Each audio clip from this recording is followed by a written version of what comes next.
आप सल्लल्लाहु अलैहि वसल्लम एक ही रात में स्टार्स, प्लैनेट्स, गैलेक्सीज को क्रॉस करते हुए जमीन से आसमान की तरफ गए। अब अल्लाह ने कुरान में एक जगह फरमाया है कि जमीन और आसमान के दरमियान हर चीज अल्लाह को सजदा करती है, विच मीन्स सारे stars, galaxies, planets, mountains, trees. लेकिन ये कैसे पॉसिबल है? सजदा तो इस तरह होता है। और कभी स्टार्स और प्लैनेट्स को हमारी तरह इबादत करते हुए किसी ने देखा है? लेकिन अल्लाह ने कुरान में बार बार कहा है कि ये सारी चीजें अल्लाह की इबादत करती हैं। तो यूनिवर्स के इन सारी चीजों में कोई ना कोई बात कॉमन, एक जैसी जरूर होगी। आज से बहुत साल पहले पूरी दुनिया का ये ख्याल था कि जमीन, अर्थ ही दुनिया का सेंटर है और जमीन तो साकिन है बेटा, जमीन रोटेट करती ही नहीं है, जमीन गर्दिश नहीं करती। लेकिन आज से 400 साल पहले गैलीलियो, जो एक इटालियन साइंटिस्ट थे, उसने दो लेंसेज को अलाइन करके रखा तो उसे पता चला कि ऐसे करने से दूर की चीजों को करीब से देखा जा सकता है। छोटे लेवल पर टेलीस्कोप्स दुनिया में पहले भी मौजूद थे, लेकिन इन्हें सिर्फ फौजी और समंदरी सफरों में यूज किया जाता था। लेकिन गैलीलियो ने इसी टेलीस्कोप को इंप्रूव करके इंसानों की तारीख में पहली दफा इसका रुख आसमान की तरफ किया, जिससे उसने दुनिया से पहली बार सूरज और चांद को बिल्कुल करीब से देखा। और गैलीलियो ने इन सारों की मूवमेंट को ऑब्जर्व करना शुरू किया। 1300 दुनियाओं को अगर मिला लिया जाए, इससे एक जुपिटर बनता है। गैलीलियो ने देखा कि ये भी बाकी प्लैनेट्स की तरह गोल है, लेकिन जुपिटर के ऊपर जो लाइट है वो महीने के डिफरेंट दिनों में बिल्कुल बदल रही है। और उसने देखा कि वीनस और सैटर्न का भी यही हाल है। अब ये सब कुछ तभी पॉसिबल था कि अगर ये सारी चीजें सूरज के गिर्द घूम रही हो, दुनिया के नहीं।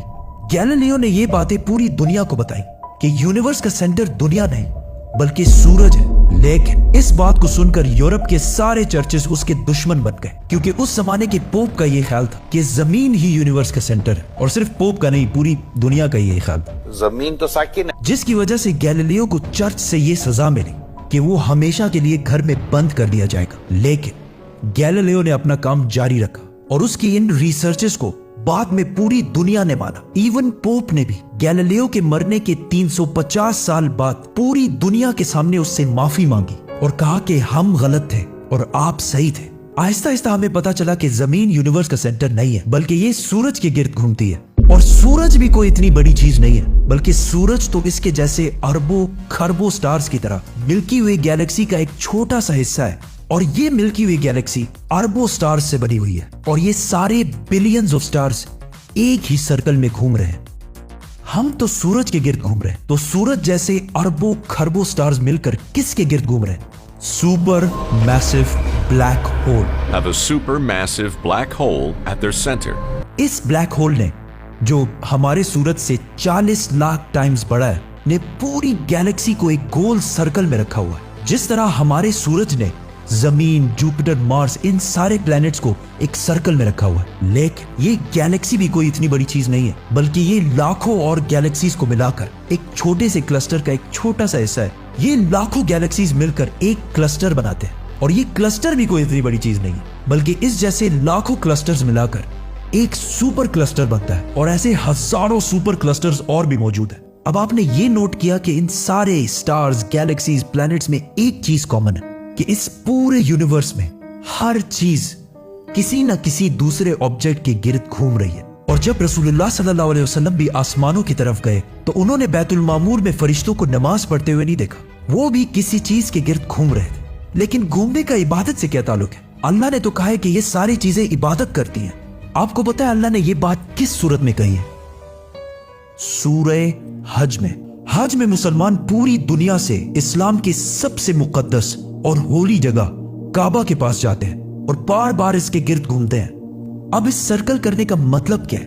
जब मुसलमान काबा के गिर्द घूमता है तो वो उस वक्त अकेला नहीं घूम रहा होता, बल्कि चांद, प्लैनेट, स्टार्स, गैलेक्सीज, क्लस्टर्स सारों के साथ एक ही इबादत में शामिल हो जाता है। तो ये सारी चीजें हमारी तरह इबादत नहीं करती, बल्कि हम मक्का जाकर इनकी तरह इबादत करते हैं। लेकिन इस आयत में तो लिखा है कि ये सारी चीजें अल्लाह को सजदा करती हैं। सजदा का मतलब सिर्फ हमारे वाला सजदा नहीं है, बल्कि अल्लाह के निजाम के मुताबिक चलने को भी सजदा कह सकते हैं। लेकिन अल्लाह ने इस आयत में सिर्फ स्टार्स, गैलेक्सीज और प्लैनेट्स का नहीं कहा, बल्कि हर चीज, पहाड़, दरख्त, जानवर, सब का कहा है। ये तो सर्कल्स में नहीं घूमते।